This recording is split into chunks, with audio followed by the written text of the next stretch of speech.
In the month of March, I read 5 books. I read 2 historical fiction, 2 YA mysteries, and 1 memoir, which I did on audiobook. The first book I ended up reading was my historical fiction / women's fiction, which was The Secret Book Society by Madeline Martin. I rated this 5 stars. It's incredible. It's a story about a group of women in the 1800s who are just kind of in a bad spot. Nothing in their life is in their control, and they're just having a hard time navigating who they are, what they can be, and it's just very inspiring. I will say that you will need to check trigger warnings before you read this. I did end up sticky tabbing the side of it, which was very helpful for me because I wouldn't say that it's very difficult to keep track of all the women through it, but I feel that the first couple chapters took me a minute to really grasp. I think that was just a me thing. So if you think sticky tabs would help you kind of remember who is what,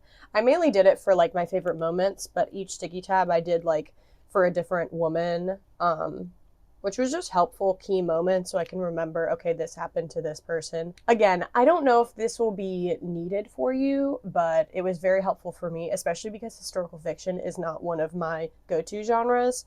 But yeah, I really, really enjoyed this. And I remember thinking during this, I can't wait to ask friends who have also read this who is their favorite character. And then I finished it, and I honestly can't even tell you who my favorite character is because I really grew fond of all of these women. They all fight for one another. Any of them need anything, they're there for each other the whole time.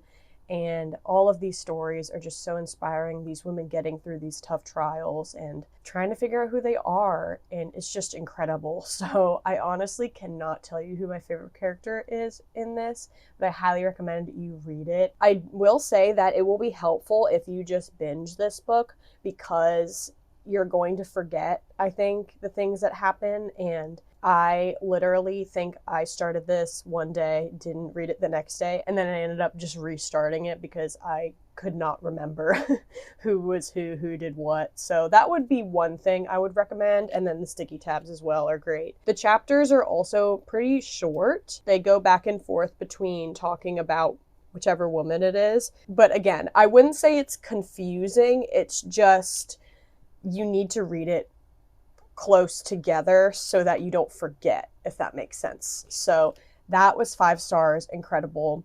My next historical fiction, which was sadly a DNF, and I'm really sad because I wanted to read this, and I'm going to watch the movie because I know how many lives this book has impacted and changed. It was just it's brutal. The trigger warnings all over the place for this book.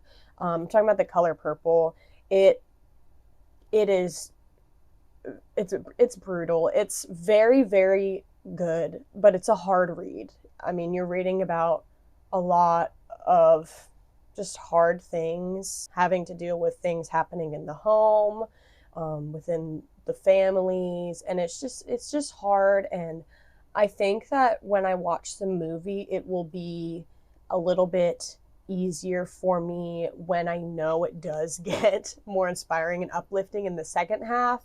I think I got probably halfway through this book, so I read like a little over 100 pages, I believe. And this book is also written in letters, so it's the first character writing to God, and then it ends up her writing to her sister.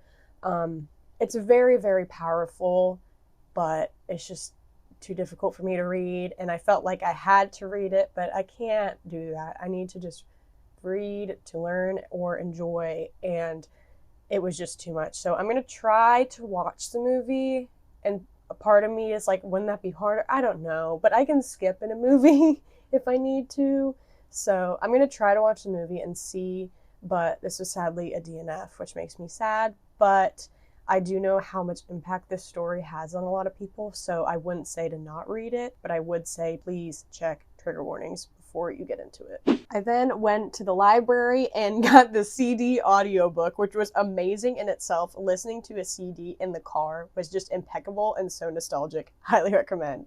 I got I'm Glad My Mom Died by Jeanette McCurdy. Wow, this 5-star all around, amazing. It's funny, it's witty, it's just a love letter to who she was, her family, who she is. It's just incredible. And honestly, it's not nearly as brutally written towards her mother as I thought it would be. She's very loving towards her mother the whole time, but she writes about so many difficult things that happened to her and in her life, and things that she had to learn the hard way, and learn that it wasn't all her fault. It wasn't because of who she was. It's because of how she was taught to be and how she was taught to grow up. And so it is really just powerful. I just give so much credit to Jeanette McCurdy for not only writing this, but being able to be strong and,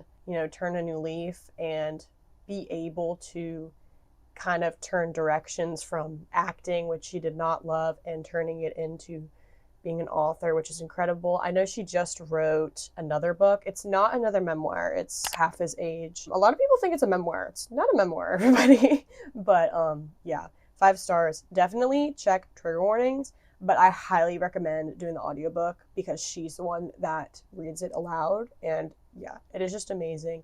Check trigger warnings. But yeah, it's just so funny and feels very nostalgic also, just hearing her speak, because I grew up watching her on TV. And the chapters are really, really short. I think there's like 90 something chapters. And when I was doing the audiobook disc, it was quite literally like 3 minutes per chapter. They're really, really short. But yeah, definitely check that one out. Then I read The Inheritance Games, finally, by Jennifer Lynn Barnes. I rated this 4 out of 5 stars. Such a fun book. It's about a girl who gets an inheritance from a billionaire who she's never met, has no ties to, and is trying to figure it out. Gets to the mansion. There are these grandsons who aren't a fan of her because she got this inheritance and she has no idea why, and there are a bunch of puzzles and riddles to solve in order to learn more, and the brothers are all helpful towards that, and of course there's a little romance sprinkled in there. So yeah, this is such a fun read, and I, hilariously enough, finished this and was like, I don't know if I'm going to continue it. I think I'm happy with this. And then quite literally an hour later, I went to a used bookstore and got the other two. So then I read The Hawthorne Legacy, which is a 4.5. I mean, they're both great. Okay, listen, they're both great, but I loved this one. And I'm on the third one right now, so cannot tell you, but I did buy both that day. It's a YA that feels like a YA, which is such a breath of fresh air as well. There's one character who never says curse words, but she says like a word instead of the curse word, if you know what I'm talking about, so she doesn't get into trouble. Like, that is such a YA feel, and I loved it. It's cringy, but it's there, and it's amazing. And yeah, the romance is really cute. There's a little bit of a love triangle, so you can see who you like better. Honestly, I didn't know if I would like a love triangle, but I honestly didn't mind because I quite literally couldn't figure out who I wanted either. Highly recommend reading these, and chapters are really short. Again, reading the third right now, and then I'm going to read The Naturals at some point by Jennifer Lynn Barnes as well. So if you have not checked this author, please do so. It is incredible writing and so fun. And with that, that's going to be the end of my March reading wrap up. I hope you guys enjoyed. If you guys have read any of these books, let me know your thoughts. I'm so intrigued. And I also, in every video, I've been putting a Bible verse in the description. So if you guys want to just hear God's word, putting it right there. I just want this channel and the comment section to be positive and happy energy, and just a place where we can talk about books or God or whatever and just be ourselves. So anyways, thank you guys so much for watching this video, and I hope you guys have a great rest of your day. Bye, everybody.